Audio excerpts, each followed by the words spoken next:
प्यारे बच्चों, आज आपके सामने जो टॉपिक लेके आए हैं वो है मुतरादिफ अल्फाज, जिसको हम इंग्लिश में कहते हैं सिनोनिम्स। उमूमन लोग इसको समझ नहीं पाते। दरअसल सिनोनिम्स इसलिए इस्तेमाल किए जाते हैं ताकि जुमले में ज़ोर पैदा कर सकें ये अल्फाज, एक साथ दो लफ्ज़। अब जब हम इसको लेते हैं, दोनों की मीनिंग एक होती, तो अगर हम इसका डेफिनेशन, तो हमको नहीं पूछा जाता कि मुतरादिफ का डेफिनेशन क्या हो। आप लिख सकते हैं कि वो अल्फाज जो हम मानी हों उनको मुतरादिफ कहा जाता है, लेकिन पूछा जाता है कि नीति दिए हुए जुमलों में मुतरादिफ लिखिए।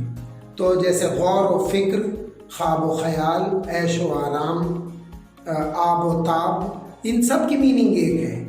इत्तेहाद व इत्तेफाक, इस तरह से पूछा जाता है। तो मिले हुए जुमले हैं, ये मिले हुए लफ्ज़ हैं जो जुमलों में असर पैदा कर रहे हैं।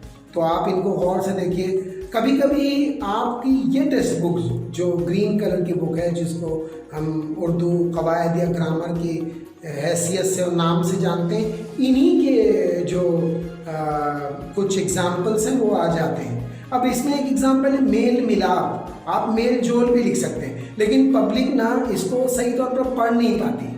एक बच्चे ने निकल कर जो बहुत अच्छा था, उसने मुझसे कहा कि सर मैल का क्या आएगा।